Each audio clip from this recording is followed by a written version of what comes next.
مفتی محمد شفیع صاحب نے رحمۃ اللہ علیہ ووٹ کے حوالے سے یہ بات لکھی ہے کہ ویسے تو معاشرے کے اندر رہنے والے ہر شخص کو یہ حق اور اختیار حاصل ہے کہ وہ حکمرانی کرے، لیکن 18 کروڑ کے معاشرے میں 18 کروڑ تو زرداری نہ کہیں، صدر کہہ لے، وزیر اعظم، 18 کروڑ لوگ تو صدر نہیں ہو سکتے،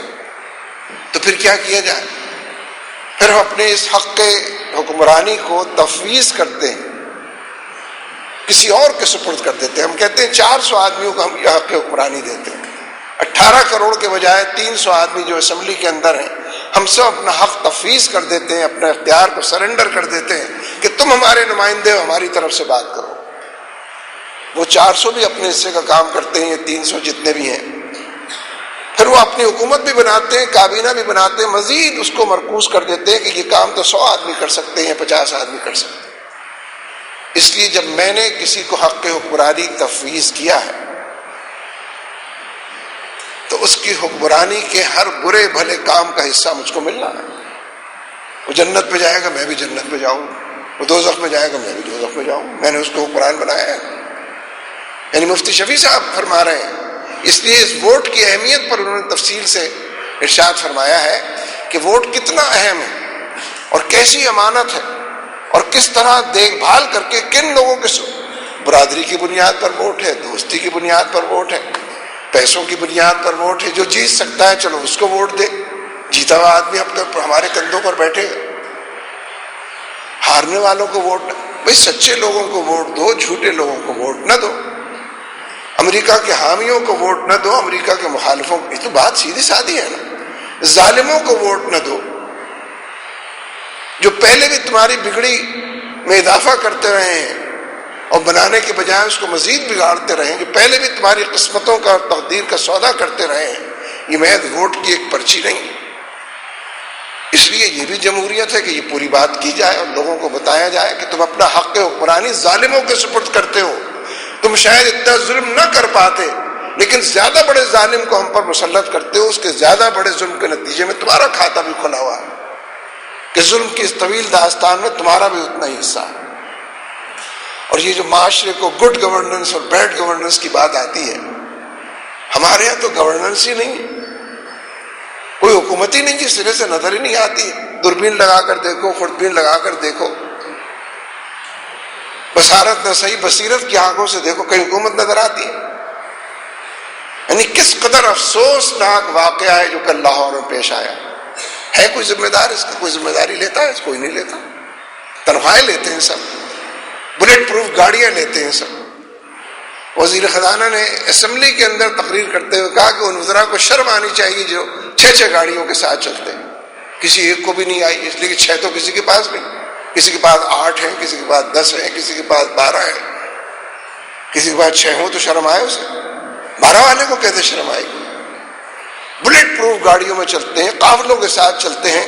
اور لوگ اپنی جان سے گزر جاتے ہیں، کسی کے کانوں پر چو نہیں، کوئی ہے ذمہ دار اس کا؟ ووٹ دینے والے بھی ذمہ دار ہیں، حکمرانی کرنے والے بھی ذمہ دار ہیں، اور اگر وہ جس نے یہ دھماکہ کیا ہے وہ جہنم میں جائے گا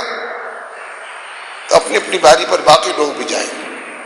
آج کی درد میرے دل میں سوا ہوتا ہے، یعنی رکھیو مجھے میری تلخ نوائی پہ ماں، اس لیے کہ جو سچ اور حق ہے یہ کافی تلخ بھی ہوتا ہے، یہ کڑوی گولی ہے جو آدمی ایک دفعہ نکلے تو پھر اس کے بعد معاملات آسان ہوتے ہیں۔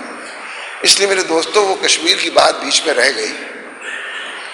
جب یہ کہا جاتا ہے کہ کشمیر کا کوئی پرامن حل تلاش کیا جائے تو پرامن حل تو استصواب رائے ہو سکتا ہے، اس سے زیادہ پرامن کیا ہوگا کہ لوگوں کو یہ حق دے دیا جائے کہ وہ اپنی آزاد مرضی سے فیصلہ کریں کہ بھارت کے ساتھ رہنا چاہتے ہیں یا پاکستان کے ساتھ آنا چاہتے ہیں۔ رائٹ آف سیلف ڈٹرمنیشن،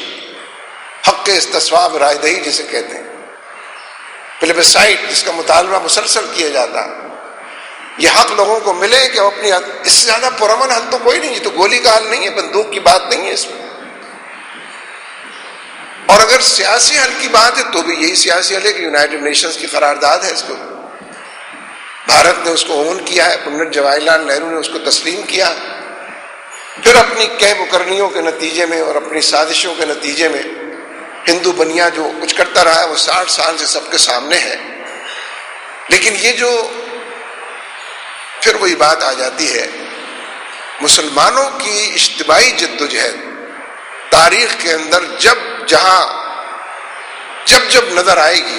وہ ایمان کے حوالے سے نظر آئے گی۔ آپ نے اس ملک کے اندر کی ہے جدوجہد، ختم نبوت کی جدوجہد ہے، حوالہ تو ایمان کا ہے نا سارا، نبی اکرم صلی اللہ علیہ وسلم کا حوالہ ہے۔ توہین رسالت کے حوالے سے لوگ سڑکوں کے اوپر نکلے ہیں، ایمان کی جدوجہد ہے۔ نظام مصطفیٰ، وہ جو پی این اے، یہ پاکستان قومی اتحاد بنا تھا، اس کے تو منشور میں تھا ہی نہیں نظام مصطفیٰ، اٹھا کر دیکھ لیجئے، موجود ہے۔ اس میں تو 4 پارٹیاں تو سیکولر پارٹیاں تھیں، 9 میں سے 9 ستارے ہر نشان۔ لیکن جب مسلمان جمع ہوتے ہیں، پہلے 100 ہوتے ہیں، پھر 500 ہوتے ہیں، پھر 10,000 ہوتے ہیں، پھر لاکھوں ہونے لگتے ہیں۔ جب لاکھوں ہوتے ہیں تو شریعت کی بات کرتے ہیں، جب لاکھوں ہوتے ہیں تو نظام مصطفیٰ کی بات کرتے ہیں۔ ہمیں یاد ہے نظام مصطفیٰ کی جدوجہد میں ایسے لوگ ہمیں جدوجہد میں نظر آئے جن سے بے تکلفی تھی اور جن کو ہم جانتے تھے۔ ہمارے دوستوں نے کہا یار تم شراب بھی پیتے ہو اور نظام مصطفیٰ کی بات بھی، ان کا خدا کی قسم نظام آ جائے گا تو شراب چھوڑ دوں گا۔ یعنی لوگوں کے اندر یہ اندیاں موجود ہیں، معاشرے کو بہتر بناؤ، حالات کو سدھارو،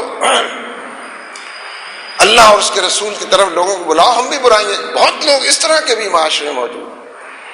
اس لیے مسلمانوں کے معاشرے میں تو اجتماعی جدوجہد کا، آزادی کے لیے جدوجہد کا بڑے پیمانے پر دباؤ پیدا کرنے کوئی عنوان ہے تو ایمان اس کا حوالہ۔ اس لیے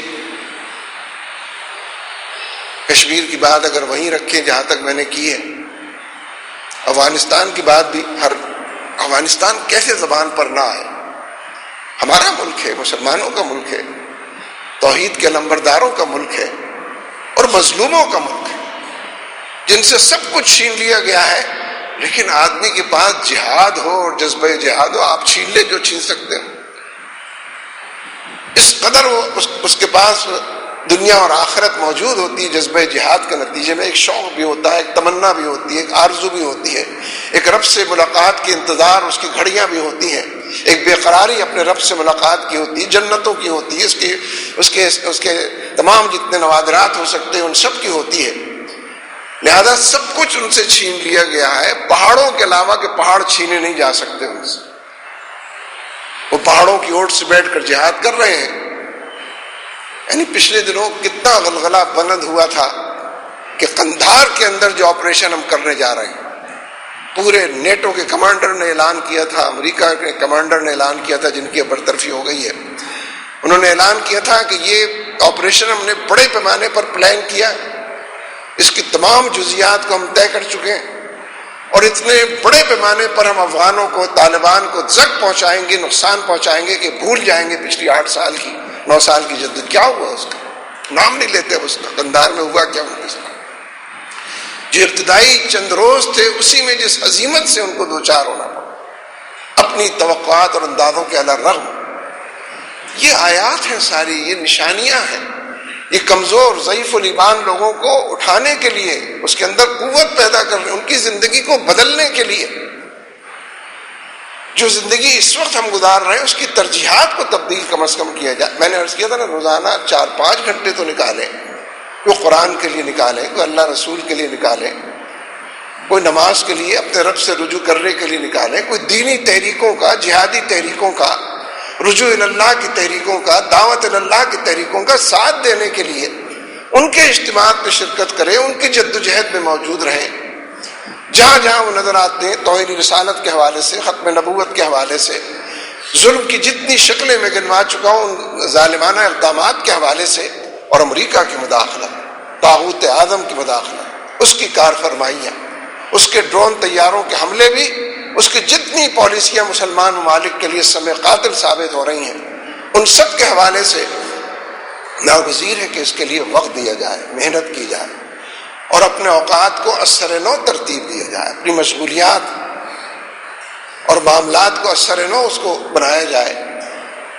تاکہ نبی اکرم صلی اللہ علیہ وسلم کا وہ حوالہ جو بعثت خصوصی کا تھا، جو تکمیل کے مرحلے تک پہنچا، اور وہ جو بعثت عمومی کا تھا کہ سارے انسانوں کے لیے آپ کو بھیجا گیا، اور پھر یہ وعدہ اللہ تبارک و تعالیٰ کا کہ اس دین کو وہ غالب کر دکھائے گا، لوگوں کی ناگواری اور ناپسندیدگی کے باوجود ایسا کر دکھائے گا،